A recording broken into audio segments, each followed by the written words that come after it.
तो ध्यान दीजिएगा, आज हम लोग क्लास 9 के पहले चैप्टर जो आपका मैटर इन आवर सराउंडिंग है उसको हम लोग करेंगे।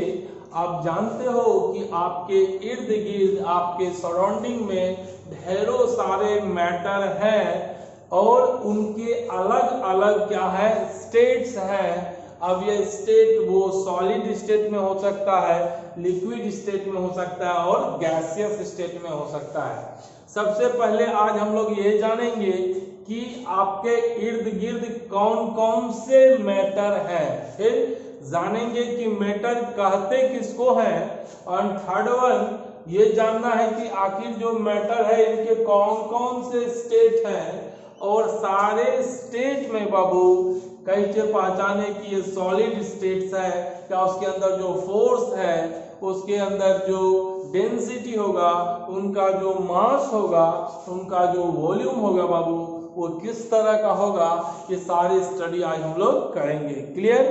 आप क्या जानते हो, सपोज आप अपने घर में हैं तो घर में आप सुबह सुबह जब जगते हैं तो क्या करते हैं, सबसे पहले सुबह सुबह जग कर करके सोए कहाँ रहते हैं, या तो आप पलंग हो, खटिया हो, या किसी चीज में जहाँ सोए रहते हैं तो वो जिस पे सोए हैं वो भी मैटर है, चादर है वो क्या हुआ मैटर है, उसके बाद स्लीपर को पहनते हैं वो मैटर हुआ, पढ़ाई के लिए कॉपी कलम पेंसिल हर एक चीज क्या है मैटर है, खाने का जो फूड आइटम्स है वो भी क्या है मैटर है, पहनने का वेयरिंग क्लॉथ्स क्या है मैटर है, मैं खुद क्या पहना हूँ क्या है मैटर है। आप पढ़ाई करने के लिए स्कूल आते हो बाबू, और स्कूल में क्या देखते हो, व्हाइट बोर्ड देखते हो, आप क्या देखते हो, बेंच देखते हो, डेस्क देखते हो, मार्कर देखते हो, टीचर्स को देखते हो, स्टूडेंट्स को देखते हो, ऑफिस देखते हो, ऑफिस के अंदर का मेज को देखते हो, बल्ब देखते हो, आप फैन देखते हो, बिल्डिंग्स देखते हो, हर एक चीज आपका क्या है बाबू मैटर है। तो आप कह सकते हैं कि एनीथिंग विच हैव मास, दुनिया की वो सारी चीजें जिनके पास क्या हो मास हो, मास कहने का मतलब वजन, जिसको अपन वेट कर सकते हैं। यदि ये दो मार्कर को ले और तराजू में जाकर के तौला जाए तो अपने को पता चलता है कि यह 20 ग्राम 25 ग्राम 30 ग्राम या 50 ग्राम इसका वेट है। तो दुनिया की कोई भी चीज जिसका क्या हो मास हो और जो क्या करो स्पेस को ऑक्युपाई करे। यदि मैं ये दो मार्कर को अपने हाथ में इस तरह रख दिया तो ये हमारे दोनों हाथ के हथेली के बीच का जगह को क्या कर रहा है ऑक्युपाई कर रहा है, फिलअप कर रहा है, वो क्या कहलाएगा आपका मैटर। यदि आप बाजार से 1 केजी चीनी खरीद के लाते हो, ध्यान से सुनिएगा, बाजार से 1 केजी क्या लेकर के आते हो, चीनी खरीद के लाते हो, और उस चीनी को बाबू ध्यान दीजिएगा बाजार से क्या खरीद के लाए 1 किलो चीनी खरीद के लाए, और ये तो कितना सुंदर सा कंटेनर में बना रहा हूँ, और उस चीनी को इस कंटेनर में रख दिया। ये छोटा छोटा अपना चीनी भैया, छोटा छोटा अपना कौन है बोलो, शुगर है, चीनी साहब है, ये छोटा छोटा मान लो इतना सा ही कंटेनर है, आप ज्यादा भरने में टाइम लगेगा ना। अब चूंकि ये चीनी जब मार्केट से खरीद के लाए थे तो आपके पेरेंट्स कहे होंगे कि ½ केजी शुगर लेके आ जाना, तो आपने ½ किलो चीनी खरीद के लाया और उसको इस कंटेनर में रखा। तो जब इस कंटेनर में रखा तो शुगर क्या किया, उस कंटेनर के अंदर का स्पेस को फिलअप किया, भरा। हाँ, जरूरी नहीं है कि ये फुल्ली उसको फिलअप कर दे, पार्शियली भी, मगर फिलअप तो किया। तो यदि कोई भी चीज क्या करे स्पेस ऑक्युपाई करे, इसके अंदर का स्पेस को वो ऑक्युपाई किया और साथ ही उसका क्या हो मास हो, तो वह आपको क्या कहलाता है मैटर कहलाता है। तो आंख बंद करके आप जितने भी चीज को देख रहे हो वो सभी चीज आपका क्या है मैटर है ना। जिस चीज को महसूस भी कर रहे हो जैसे हवा, वो भी आपका क्या हो गया मैटर हो गया, ऑक्सीजन भी आपका क्या हो गया वो मैटर हो गया, है ना। ध्यान दीजिएगा, तो क्या कर सकते हैं anything which occupy space and have mass known as matter. तो याद कीजिएगा, सबसे पहले इसको लिख लीजिए क्योंकि बचपन से ही पढ़ते हैं ना मैटर क्या है। जितने चीज देखते हैं घर में, जितना चीज आज तक देखे, बोर्ड, स्विच, पौधा, पेंसिल, कलम, चावल, दाल, है ना, आलू, कटहल, गोभी, जितने चीज भी देख सकते हो, जो फील कर सकते हो, दूध पीते हो, दूध है ना, शहद, कुछ भी, हनी, जो भी है वो सारी चीज आपकी क्या है, मैटर है। क्लियर? चलिए, तो मैटर को आप पहले लिख लें कि मैटर कहते किसको है बाबू, तो ध्यान दीजिएगा, मैटर एनीथिंग, बोलो, which occupies space and have, बोलो, mass, anything which occupies space and have mass and can be perceived out by sense। ध्यान दीजिएगा, anything which occupy space and have mass and can be perceived out, and can be perceived bye, out कर लीजिएगा, bye out sense, तो वो आपका क्या कहलाएगा, matter. अब इस चीज को समझिएगा, कोई भी चीज जो क्या करे, आपका स्पेस को ऑक्यूपाई करे और क्या हो, बोलो, जिसका कुछ वेट हो, और यहाँ सेंस कहने का मतलब जिसको आप फील कर सकते हो एक तरह से, है ना, वो सारी चीज आपको क्या कहलाएगा, मैटर कहलाएगा बाबू। तो anything which occupies space and has mass and can be perceived bye, है क्या होगा, आउट ऑफ सेंस, क्या कहलाएगा, वो आपका मैटर कहलाएगा। क्लियर है? चलिए, उतार लिए।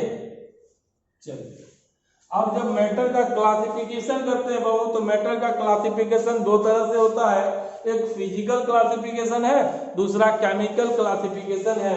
तो हम लोग सबसे पहले अगला लिख सकते हैं, क्लासिफिकेशन ऑफ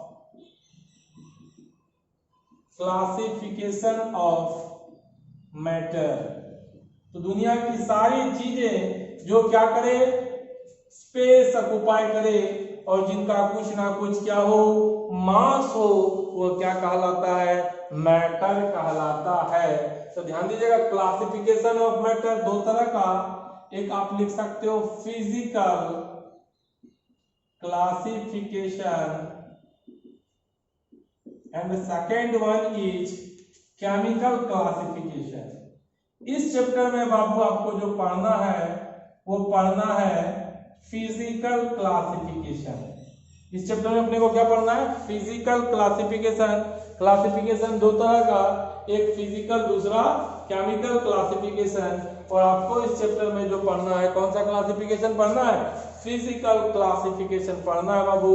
चैप्टर आसान है, मगर इसमें मजे लेने से मजा आएगा, तो आप आनंद लेते रहें और जानते रहे, सीखते रहें। जब हम फिजिकल क्लासिफिकेशन की बात करते हैं तो सबसे पहले ध्यान में आता है, सर ये फिजिकल क्लासिफिकेशन समझे कैसे, तो वो सारे चीज जिसको आप एक तरह से फील करने का मतलब हुआ, है ना, फिजिकल, जिसको देख सकते हो, महसूस कर सकते हो, हर चीज, वो आपका फिजिकल क्लासिफिकेशन के तौर पे आपका आ जाता है।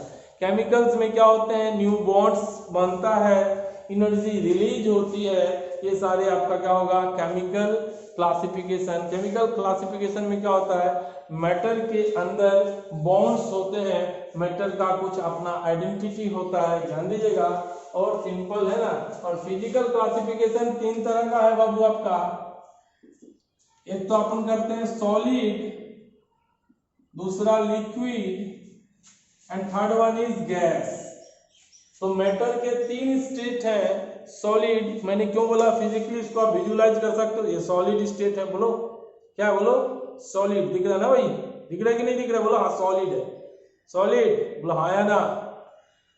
मिल्क लाइव पी रहे हैं, क्या दिख रहा है, बोलो लिक्विड, देख सकते हो ना, जिसको फील करे, देखे, कलर चेंज हो, टर्बिडिटी, ये सारे जो प्रॉपर्टीज होते हैं वो फिजिकल प्रॉपर्टीज होते हैं। डेंसिटी, वजन कर सकते हैं ना। तो ये फिजिकल क्लासिफिकेशन में आपका आ जाएगा सॉलिड, लिक्विड एंड गैस, ध्यान दीजिएगा। और केमिकल क्लासिफिकेशन जब बाबू हम इसका करते हैं, हम लोग इसको भी डेप्थ से पढ़ेंगे, बस एक बार जान लेते हैं कि क्लासिफिकेशन कैसा होगा। तो केमिकल क्लासिफिकेशन दो चीज हो सकता है, या तो सब्सटेंस आपका प्योर हो, प्योर मतलब समझ रहे हो ना, प्योर, क्लियर, जिसमें इम्प्यूरिटी मिला हुआ नहीं हो, या तो सब्सटेंस आपका क्या हो बाबू, प्योर हो, या तो सब्सटेंस आपका क्या हो, इम्प्योर हो। दो ही तरह का हो सकता है बाबू, बोला हाँ या ना। और जो इम्प्योर होता है बाबू उसको अपन क्या कहते हैं, मिक्सचर कहते हैं। क्या कहते हैं, मिक्सचर। इम्प्योर कहने का मतलब मिक्सचर, किसी चीज का वो क्या होगा, मिक्सचर होगा। ये ध्यान में रख लीजिएगा। एक मिनट देख लेता हूं ना, चलो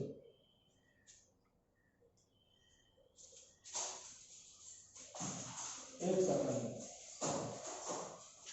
या तो क्या होगा, फिजिकल क्लासिफिकेशन या केमिकल क्लासिफिकेशन, है ना। ये दिख पा रहा है, लाइट वगैरह आपको थोड़ा सा समझ आ रहा होगा ना, थोड़ा सा देख के थोड़ा सा देख ले, कष्ट कर लेते हैं। तो एक फिजिकल क्लासिफिकेशन, दूसरा केमिकल क्लासिफिकेशन। फिजिकल क्लासिफिकेशन में हमने क्या पढ़ा, सॉलिड, लिक्विड, गैस बाबू। और केमिकल क्लासिफिकेशन में हम लोग पढ़ रहे हैं pure and that impure. Pure जो होता है बाबू, ध्यान दीजिएगा, प्योर आपका दो तरह का, देखिएगा ध्यान से, या तो एलिमेंट होगा, फिर हम लोग अच्छे से पढ़ेंगे, या तो कंपाउंड होगा, या तो एलिमेंट होगा, या तो कंपाउंड होगा। और यदि एलिमेंट होगा तो ये तीन चीज हो सकता है बाबू, या तो मेटल होगा, या तो बोलो नॉन मेटल होगा, और नहीं तो क्या होगा, मेटल वाइट्स होगा। दिख रहा है क्या, मेटल, नॉन मेटल या मेटल वाइट्स। कंपाउंड दो तरह का, या कंपाउंड को रहने दीजिए, इसे organic compound, inorganic compound, compound है अपना। और इम्प्योर जो मिक्सचर होगा वो दो तरह का, या तो होमोजीनियस होगा, या तो हिट्रोजीनियस होगा। क्लियर। तो देखिएगा हम क्या बोले आपको, anything which occupies space and have mass called क्या बाबू, मैटर, है ना। और क्या हो, जिसको आप सेंस कर सकते हो। क्लियर। क्लासिफिकेशन दो तरह का करते हैं, एक फिजिकल क्लासिफिकेशन, दूसरा केमिकल क्लासिफिकेशन। फिजिकल क्लासिफिकेशन में तीन तरह का आपको पढ़ना है, सॉलिड, लिक्विड एंड गैस। ध्यान दीजिएगा, आप जान भी रहे हो, जैसे इसका स्टेट कौन सा स्टेट है, सॉलिड, मिल्क पीते हैं लिक्विड स्टेट, और जो सांस लेते हैं ऑक्सीजन वो कौन सा state, gas, gaseous state. Clear है। और जब केमिकल क्लासिफिकेशन पढ़ते हैं तो दो तरह का होगा, या तो प्योर हो या तो इम्प्योर हो। प्योर होगा तो एलिमेंट या कंपाउंड हो सकता है, और एलिमेंट भी कितने तरह का, तीन तरह का, या तो मेटल होगा, या तो नॉन मेटल होगा, या मेटल वाइट्स होगा। और कंपाउंड तो कंपाउंड है। और इम्प्योर भी कितने तरह का, दो तरह का, या तो होमोजीनियस होगा बाबू, या हिट्रोजीनियस होगा। हम बेसिकली थोड़ा थोड़ा सबको आपको बताते हैं, इसको तो बताएंगे ही डिटेल्स में। इस चैप्टर्स में हम लोग फिजिकल क्लासिफिकेशन पढ़ेंगे, और नेक्स्ट चैप्टर में जो हम लोग पढ़ेंगे वो आपको कौन सा पढ़ेंगे, केमिकल क्लासिफिकेशन, जिसमें हम पढ़ते हैं is matter around us pure, जो आपका चैप्टर नंबर 2 है। ये तीन के अलावा और इसमें हम पढ़ेंगे क्या क्या पढ़ेंगे, तो एक प्लाज्मा स्टेट पढ़ेंगे, ध्यान दीजिएगा, एंड फोर्थ पढ़ेंगे बोस आइंस्टीन कंडेंसेट। इसको दोनों में रखते नहीं है, ये अलग से हम पढ़ लेते हैं। कुछ जो साइंटिस्ट है, ये न्यू आपका डिस्कवर हुआ, तो ये जो और भी इसी चैप्टर में पढ़ेंगे हम लोग। तो solid, liquid, gas, plasma, Bose Einstein condensate, इसके बारे में इस चैप्टर में पढ़ेंगे, और केमिकल के बारे में नेक्स्ट चैप्टर में पढ़ेंगे, है ना। चलिए, तो ऐसा करते हैं, आप इतना ही लिखो, इसको जब पढ़ेंगे, एलिमेंट पता ही है, ये तब अच्छे से डिटेल से जब चैप्टर नंबर 2 में पढ़ेंगे, तो अभी इस चीज को पढ़ने की कोई आवश्यकता नहीं है। क्लियर। तो आज हम लोग स्टार्ट करेंगे कहां से, फिजिकल क्लासिफिकेशन से। तब करो बाबू, उतार लें। तो ध्यान में रखिए, क्या बोले सबसे पहले, matter, anything which is around us which occupy space and have मास। क्या कहलाएगा बोलो, मैटर। और मैटर का दो तरह से क्लासिफिकेशन बाबू, एक फिजिकल क्लासिफिकेशन, दूसरा केमिकल क्लासिफिकेशन। फिजिकल में सॉलिड, लिक्विड, गैस, केमिकल में बोलो प्योर इम्प्योर, प्योर होगा तो क्या होगा एलिमेंट या कंपाउंड, एलिमेंट क्या हो सकता है metal, non metal and metalloids. और जब कंपाउंड की बात करेंगे तब आपका बात करेंगे किस तरह का कंपाउंड है, ऑर्गेनिक कंपाउंड है कि इनऑर्गेनिक कंपाउंड है, ये सब हम लोग आगे पढ़ेंगे, ठीक क्लियर। और जब बात करते हैं स्टेट का, क्लियर। अब एग्जांपल शायद मैटर का नहीं लिखे आप, 5-10 जो भी आप बोल सकते हो, मैं मार्कर से लिख रहा हूं, ये मार्कर आपका क्या हुआ एग्जांपल हुआ किसका मैटर का। और वो लोग पेन हो गया, बुक हो गया, सांस लेते हैं हवा एयर हो गया, कुछ भी ध्यान दीजिए, ये सारी चीजें, खाना खाते हैं फूड हो गया, क्लियर। आपका और भी कुछ बोल सकते हैं, बल्ब दिख रहे हैं बल्ब हो गया, स्लीपर पहनते हैं स्लीपर हो गया, कोई भी चीज anything which occupy space and have मास क्या कहलाएगा बोलो मिल्क हो गया, ये सारी चीज आपको क्या कहलाएगी मैटर कहलाएगी बाबू, ठीक। अब हम एक एक मैटर को थोड़ा सा ध्यान देंगे, क्या कि जो मेटल है हमारा वो 3 तरह का, एक सॉलिड लिक्विड और गैस जो भी है आपका, ध्यान दीजिएगा तब देखिएगा आगे। जब हम बात करते हैं सबसे पहले हम देखते हैं सॉलिड को। जो आपका सॉलिड है बाबू इसको हम 2 तरह से स्टडी करते हैं, जब सीनियर क्लास में पढ़ेंगे कि सॉलिड आपका 2 तरह से क्लासिफाई किया गया। एक तो आपका क्रिस्टलाइन सॉलिड होता है, ध्यान दीजिएगा सॉलिड कितने तरह का 2 तरह का, एक क्रिस्टलाइन सॉलिड और दूसरा जो सॉलिड होगा उसको हम कहते हैं एमोर्फस सॉलिड। सॉलिड कितने तरह का 2 तरह का, एक क्रिस्टलाइन सॉलिड दूसरा एमोर्फस सॉलिड। तो जो क्रिस्टलाइन सॉलिड होगा तो उसको कहेंगे जिसके अंदर आपको पता है कि जितने भी सब्सटेंस हैं वो क्या है आपको जो स्मॉल पार्टिकल से मिलकर के बने हुए हैं। ध्यान दीजिए, यदि जो एटम मॉलिक्यूल और आयंस का जो भी सब्सटेंस है वो किससे मिलकर बना हुआ है एटम मॉलिक्यूल और आयंस से, और यदि एटम मॉलिक्यूल और आयंस क्लोजली पैक्ड होगा, ध्यान दीजिएगा, तो वह आपका क्रिस्टलाइन सॉलिड होता है। एक एग्जांपल इसको आप समझने की प्रयास करें कि क्रिस्टलाइन सॉलिड यदि आपका जो क्लोजली पैक्ड होता है, इसको आप क्या देख रहे हो कि क्लोजली पैक्ड है, ऐसे तो सॉलिड ही क्लोजली पैक्ड होता है मगर उसमें भी क्रिस्टलाइन सॉलिड आपको ज्यादा क्लोजली पैक्ड होता है, उसके बीच जो फोर्स ऑफ अट्रैक्शन होता है वो आपका क्या होता है ज्यादा होता है। और एमोर्फस को क्या कह सकते हैं, ये मान लीजिए एमोर्फस भी है आपका, ध्यान दीजिएगा, है ना। तो हम क्या देखते हैं, यदि हम इसी तरह की बॉन्डिंग करें, सबको पता है कि बॉन्डिंग होता है भाई, है ना। चलिए तो हम क्या देखते हैं, समझने का प्रयास करें, ये क्रिस्टलाइन को यदि इस अंदाज में देखें कि यदि आपका जो बॉन्ड्स होंगे क्रिस्टलाइन सॉलिड में, ये आप थोड़ा सा ध्यान दें बाबू, तो ये जो आपके बॉन्ड्स हैं तो ये बॉन्ड्स आपके एक ही जैसे होंगे, मतलब जो आप किसी भी डायरेक्शन में चले जाओ, यदि इस स्ट्रक्चर को कट करोगे तो 2 सरफेस जनरेट होगा और दोनों का दोनों सरफेस आपका क्या होगा स्मूथ होगा, चिकना होगा। जबकि यदि एमोर्फस सॉलिड होगा तो उसका जो सरफेस होगा वो चिकना नहीं होगा बाबू। साथ ही हम कह सकते हैं क्या कि भाई थोड़ा बस बेसिक आपको जानना नहीं है, सिंपल इतना जाना, सॉलिड कितने तरह का 2 तरह का, एक क्रिस्टलाइन सॉलिड दूसरा एमोर्फस सॉलिड। अब बात करते हैं, ये तो बात कर लिए, अब क्या है भाई, यदि यहाँ पे बात करें तो हमको पता है 2 मास या 2 एटम 2 मॉलिक्यूल्स 2 आयंस के बीच अट्रैक्शन होता है, और अट्रैक्शन करने के चलते यहाँ आयंस की बात नहीं करेंगे, 2 एटम्स कर सकते हैं, 2 एटम्स के बीच क्या होगा अट्रैक्शन होगा।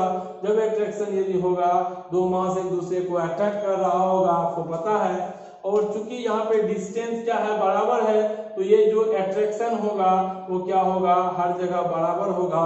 जब आप यहाँ से हीट देते हैं तो ये जो बॉन्ड्स टूटेंगे बाबू, सारे बॉन्ड्स एक साथ ही टूटेंगे, इसका मतलब इसका जो मेल्टिंग पॉइंट होगा, इसका जो क्या पॉइंट बोलो मेल्टिंग पॉइंट जो होगा वो क्या हो जाएगा फिक्स हो जाएगा।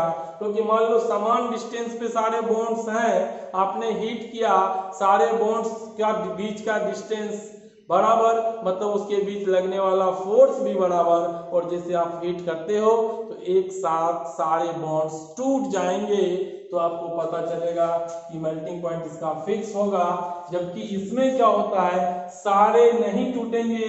यहाँ बोलो, एक हीरो कहाँ, दिल्ली में, और हीरोइन कहाँ पे, मुंबई में। तो एट्रैक्शन जो है यहाँ पे क्या है आपका कम है, और यही दिल्ली में, और यहाँ पे आप कह सकते हो ये आपका नोएडा में। तो दिल्ली और नोएडा के बीच की दूरी क्या है, पास है, एट्रैक्शन ज्यादा है। जब आप हीट देंगे तो पहले कौन सा बॉन्ड टूटेगा, दिल्ली नोएडा मुंबई के बीच का दूरी ज्यादा, मतलब एट्रैक्शन कम, बॉन्ड्स क्या होगा, टूट जाएगा, ये मेल्ट करेगा। मगर पूरे के पूरे सॉलिड आपका मेल्ट नहीं करेगा। मान लीजिए ये 40 डिग्री पे मेल्ट किया बाबू, है ना, तो ये कितने डिग्री पे करेगा, या 60 डिग्री पे किया बाबू, तो ये कितने पे करेगा, उससे ज्यादा 70 डिग्री पे करेगा। तो क्या होता है, जो आपका एमोर्फस सॉलिड का मेल्टिंग पॉइंट होता है वो इन आ रेंज आता है, एक रेंज में होता है। क्लियर? तो समझ में आया। सॉलिड कितने तरह का बोलो, सॉलिड दो तरह का, एक एमोर्फस सॉलिड, दूसरा क्रिस्टलाइन सॉलिड। एमोर्फस सॉलिड में क्या कर सकते हैं, यदि आप तो ध्यान दीजिएगा, तो ये आपका क्रिस्टलाइन सॉलिड और एमोर्फस सॉलिड। क्रिस्टलाइन सॉलिड में हमने क्या बोला, जो एटम मॉलिक्यूल आयंस होंगे वो क्लोजली पैक्ड तो होते ही हैं, मगर उसके बीच का जो डिस्टेंस होगा वो through out the crystal uniform होगा, एक ही जैसा होगा। तो जब आप इसको मेल्ट कीजिएगा तो सारे बॉन्ड्स एक साथ ही टूटेंगे। मगर एमोर्फस में ऐसा नहीं होता है, सारे एटम्स के बीच का जो डिस्टेंस होता है वो एक जैसा नहीं होता है, इसका मतलब यह एक साथ नहीं टूटते हैं। क्लियर? तो this is crystalline and this is amorphous. Solid के बाद की बात हम बात करते हैं बाबू, है ना, तो ध्यान दीजिएगा।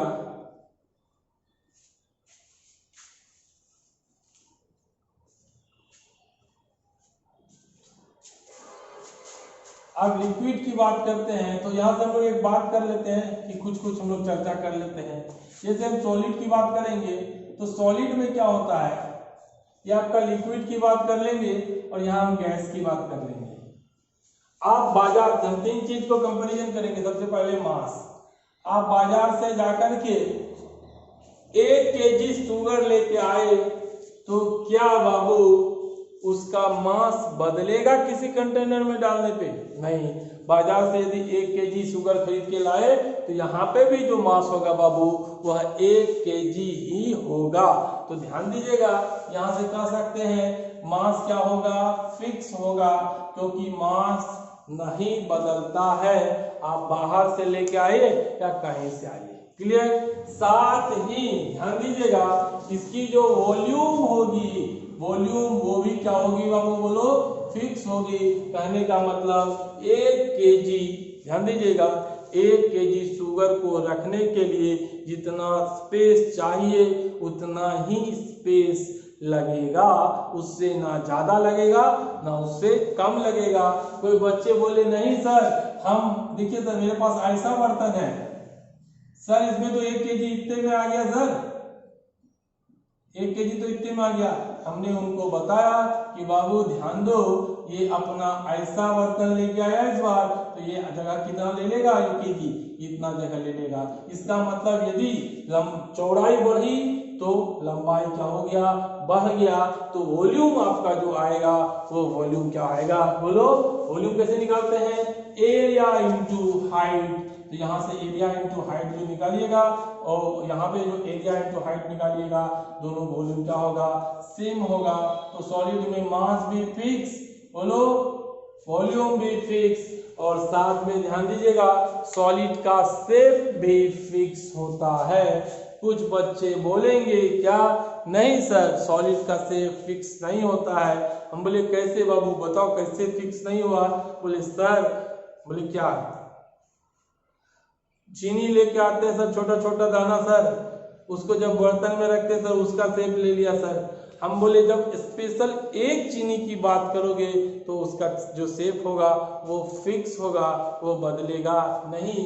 तो आप ध्यान में रखिएगा, सॉलिड का मास फिक्स होता है, वॉल्यूम फिक्स होता है, और शेप भी क्या होता है, फिक्स होता है बाबू, ध्यान दीजिएगा।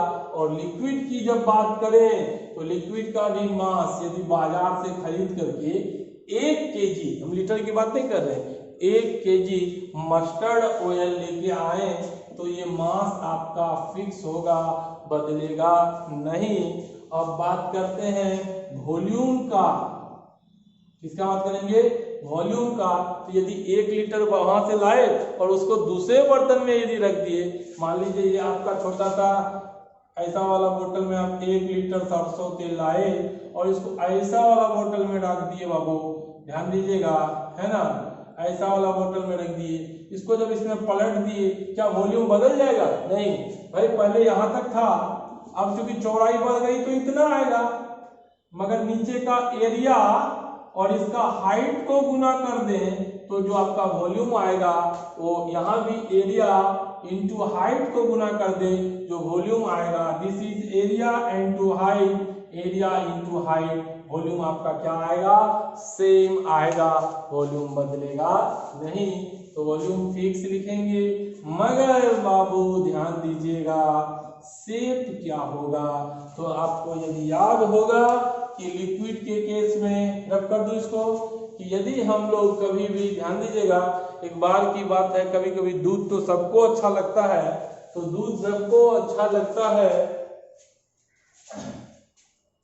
इसको लिख लीजिएगा सॉलिड में mass fix, volume fix, shape fix, clear. चलिए, दूध सबको अच्छा लगता है और जब दूध को आप लाने जाते हो किसी ग्वाला के पास तो सबसे पहले अपन क्या करते हैं, देखते हैं कोई ग्वाला क्या करता है, गाय या भैंस का दूध को निकालता है, तो वो किसमें एक बाल्टी होती है, इस बाल्टी में वो दूध को क्या करता है, निकालता है, क्लियर।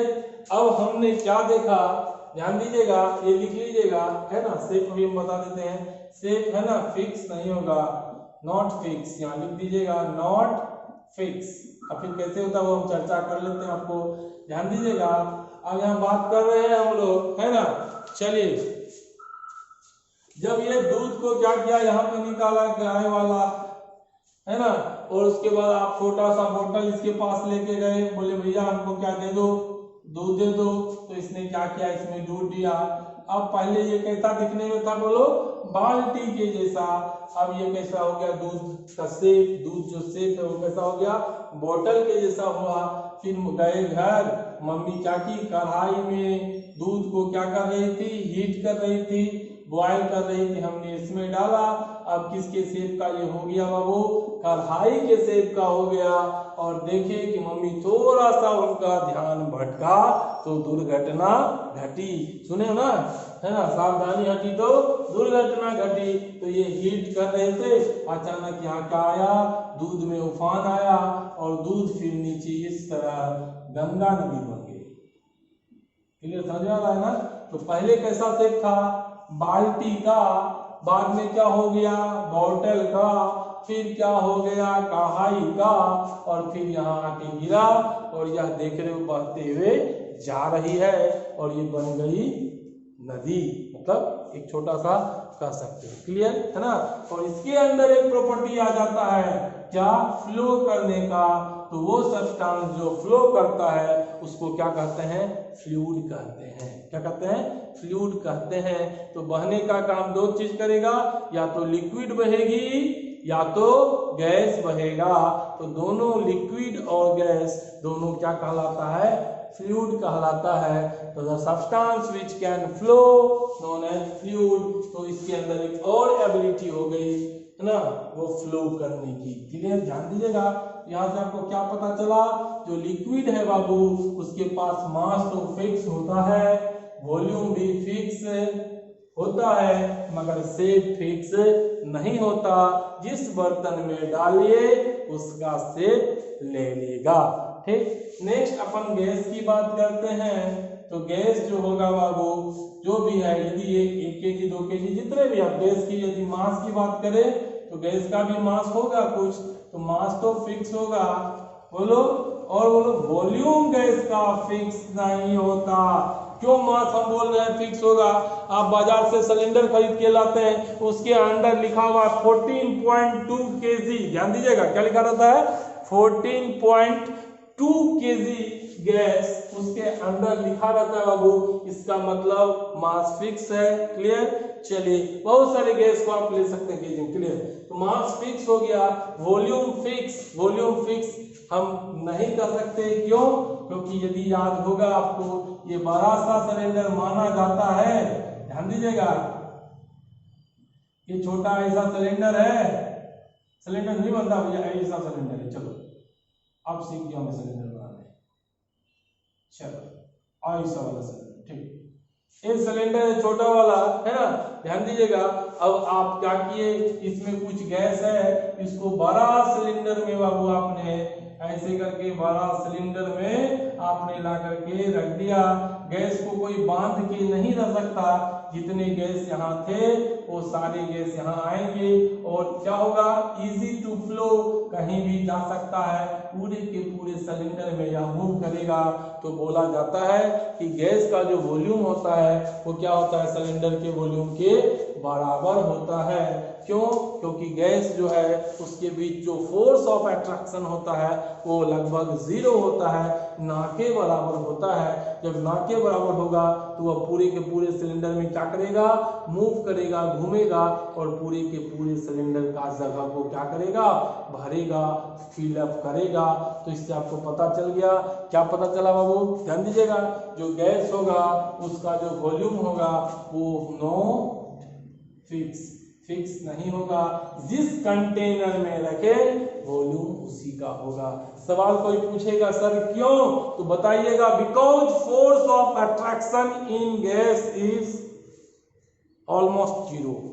ऐसा नहीं कर सकते, वो उसका बीच में फोर्स ऑफ अट्रैक्शन कम और उसके गैस के जो मॉलिक्यूल्स होंगे है ना, उसके बीच जो फोर्स ऑफ अट्रैक्शन होगा लगभग बहुत कम होगा। तो जब फोर्स ऑफ अट्रैक्शन नहीं है तो कोई भी किधर जाने के लिए तैयार है, कोई भी किधर जा सकता है, रोकने वाला कोई नहीं है बाबू। शादी से पहले और शादी के बाद, यदि आपको याद होगा, शादी से पहले क्या होता है, आवारा इलेक्ट्रॉन की तरह इंसान घूम सकता है, किधर भी जा सकता है, उसका दायरा क्या हो सकता है, बड़ा हो सकता है। इसका मतलब उसको जाने का, घूमने का एरिया ज्यादा, और उनके बाद क्या हो जाता है, उनका एरिया घट जाता है। क्यों? क्योंकि पहले बॉन्डिंग नहीं था, अब क्या हो गया, बॉन्डिंग हो गया। क्लियर? सेम चीज है, गैस में जो फोर्स ऑफ अट्रैक्शन होता है आप पढ़ेंगे बहुत कम होता है। यदि फोर्स ऑफ अट्रैक्शन कम होता है तो ध्यान दीजिएगा, इसमें जो वॉल्यूम होगा बाबू वो आपका क्या होगा, तो बोलो, जिस कंटेनर में रखोगे उसमें, यहाँ पे इतना में घूम रहा है और इसमें इतना में घूमेगा, इसको पूरा कमरा में डाल दिए, छोड़ दिए, तो ये कमरा में गैस क्या होगा, घूमना शुरू करेगा, क्योंकि किसी दो मॉलिक्यूल्स को आपस में कोई लेना देना नहीं है, दोनों घूम सकता है। तो वॉल्यूम हो गया, मास हो गया, और यहाँ से बात करेंगे mass volume. Next is shape, तो फिर वही नेक्स्ट आपका है बाबू शेप। शेप भी जो है आपका वो भी गैस का क्या होगा, जिस अलग शेप क्या होगा वो भी फिक्स नहीं होगा। तो आप लिख सकते हो नॉट फिक्स। क्यों?